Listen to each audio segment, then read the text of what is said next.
Hi, everyone, and welcome to another episode of the Auto Repair Marketing Podcast. I'm your host, Brian Walker, and my co host, Kim, as usual. And today we're going to be talking about the topic of can marketing even out the workload? But before I get into that, thank you to RepairPal for providing this episode. RepairPal is the key that unlocks more business for your auto repair shop. Learn more at repairpal.com/shops.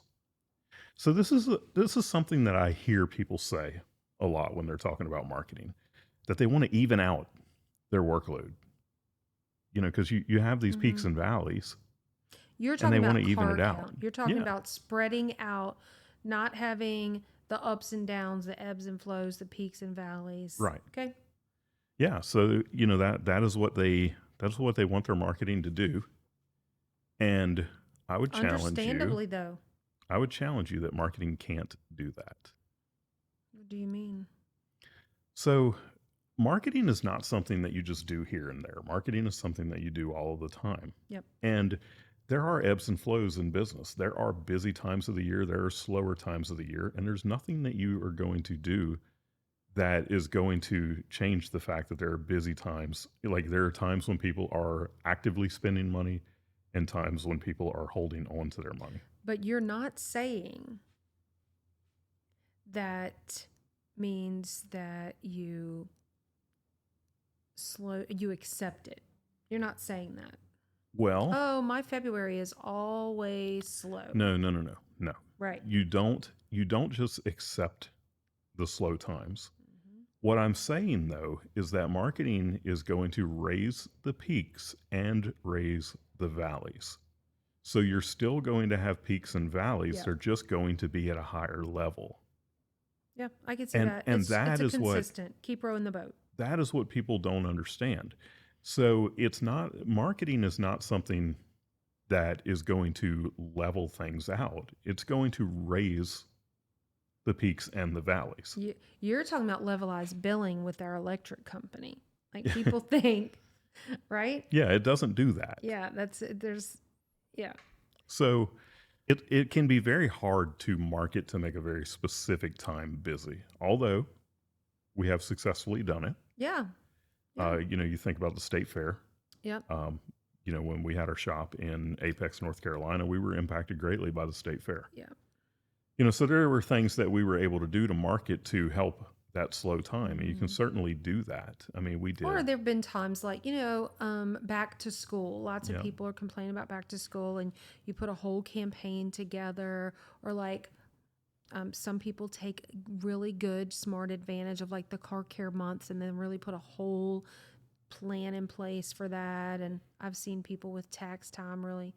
But yeah, I mean, I get where you're going with this. Y'all, Brian put this one together, and I was like, what are you talking about? But it makes sense. It's understandable. Yeah. Um, Marketing and the point that I want to drive home is like you don't just market to fill in the holes. Mm-hmm. You market all the time because if you market to fill in the holes, it's going to be relatively ineffective marketing. It Well, just doesn't work as well as doing like the marketing that is the most impactful is the day-to-day marketing. It's the stuff you do all the time. It's your yeah. Google ads, it's your SEO, it's your social media marketing. Those are the things, your direct mail. You know, it reminds me of, and we've referenced this a few times in the past, where Brian went away to this men's, ret- wasn't a retreat, but like beat you up, man, alpha male, like It was a boot camp a kind of thing. boot camp. Thank you. And he was gone for a whole week. I didn't talk to him at all, and he came back, and I'm like, well, "What was your takeaway? What'd you learn? What's your big aha?" And he said, "Stop stopping." I was like, stop stopping. What does that even mean? And so, there's times where people are like, hey, either things are going great, I'm going to back off my budget, or things are really slow, I'm going to back off my budget. And in both of those situations on opposite ends of the spectrum, that's not a good idea. You have to keep going with your marketing. Yeah. But there is a way to even out the workload. And And that is by being an ace at scheduling. mhm. And that is the thing that people overlook so often because we get into the summer months And we got shops that are like, oh, I'm scheduled 4 weeks out. I'm scheduled 6 weeks out. And they're like, pause my marketing. And we're like, that's not a good idea. Yeah, because that summer's going to end and then you have nothing. And then you got to Yeah. restart the whole.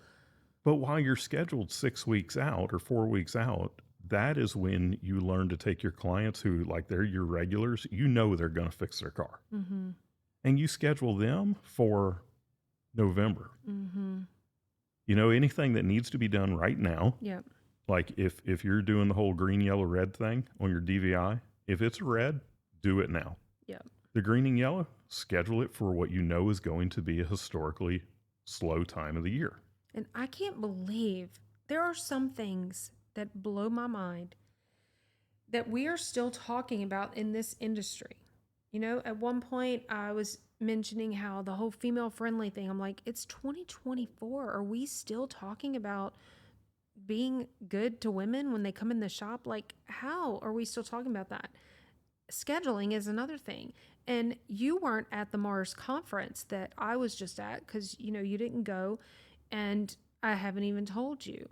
But this was a huge topic where Basically scheduling like dentists do. scheduling like the dentist. I think it was Kieran O'Brien who was talking at Mars, and in his presentation he talked about that, and then somebody else mentioned it, and then there was someone in the audience that raised their hand and asked, so it became this big conversation. They're like, how are you doing that? And in my head I envisioned falling out of my chair because I'm like, what? There are shops not doing that? It's like getting email addresses. I mean, we did it in 2000. It was probably Cecil who told us back when we had our shop. We probably took one of his classes and he probably said it. And when Michael started, our service advisor, when he started doing it, it blew our minds how easy, because we, as shop owners, business owners, we think what the objection is going to be. And so we assume, oh, can't do it. My clients are not going to let me do that. But our clients, Michael didn't even give them an option. It was hey, Miss Kim, here's your, 2004, we're using cards, appointment reminders. He was like, I know that you're going to need an oil change around July 15th. So I made an appointment for you. Here it is. Put it on your calendar. We're going to send you reminders. If you need to reschedule, totally fine. Don't worry about it. Done. Yeah. And then we would call them. Remind them. Usually, I forget. I think it was a week or 2 weeks. We had a couple of reminders, but yeah. Call them, and if they needed to reschedule, they would reschedule. But it usually wasn't. They weren't rescheduling for 6 months later. They were rescheduling for. Oh, I can't make that day. Let's do it this day instead. And here we came in. Friday afternoon. We're looking at the next week, and we're like, wow. We've got however many appointments already on the schedule. Yeah. And so it gives such a sense of security, but it also built loyalty in our clients because they knew we were taking care of them ahead of time. Yeah. And so the pre-booking the appointment like the dentist does, I'm shooketh that it's still a conversation that is still happening in this industry. Well, there's just things that people have preconceived notions about, and it's hard to get people to do it. But scheduling work evens out the workload. Yeah. Both, scheduling the work that you're finding on the inspections, but also just scheduling the next service. Yeah, for sure. So, can you do those time-specific campaigns? Yeah, we talked about like our state fair campaign or back to school campaign. Oh yeah, the pre-trip inspections. Pre-trip inspections. When we knew that people were going to be traveling for the holidays or the kids were going to be going off to college, we would offer a free pre-trip inspection. So that reminds me, when you're seeing a client in the early months of the year, January, February, March, and you're having a conversation with them because you are a relationship-based shop, and you're like, hey, are y'all traveling this summer? I know you take road trip vacations in the summer. Where are y'all going this summer? Oh, we're going to the Smoky Mountains. Do you want me to go ahead and schedule your pre-trip? Let's make sure your tires are good. Let's make sure, wiper fluid, blah, blah, blah, whatever, all the things. That it's easy, and you are helping your clients build trust in you and loyalty. It's just, I don't know. So anyway, this is going to be a fairly short episode, but I wanted to get the point across that marketing is not going to even out your workload. It's going to raise both the peaks and the valleys. So A valley's still your going to be a valley. valley's still going to be a valley. You might be working with 4 technicians now instead of 3 technicians, but a valley's still going to be a valley, and a peak is still going to be a peak, and there's going to be busy times and there's going to be slow times. And the funny thing is that people don't even they don't think about the fact that I did $20,000 this month last year. I did $30,000 this month this year. All they know is that 2 months before they did $50,000 Right. and they're feeling a slump. Yep. Well, that's how business works. Or But you you hired can a schedule technician, right? to alleviate that. You've hired a technician, you have extra hands, you have an extra bay working. Well, you need more cars for that. So people forget to look at the facts and they go by feelings. So you have to really know your numbers. Yeah. So anyway, thank you again to our sponsor, Repair Pal. Without them, we wouldn't be able to do this.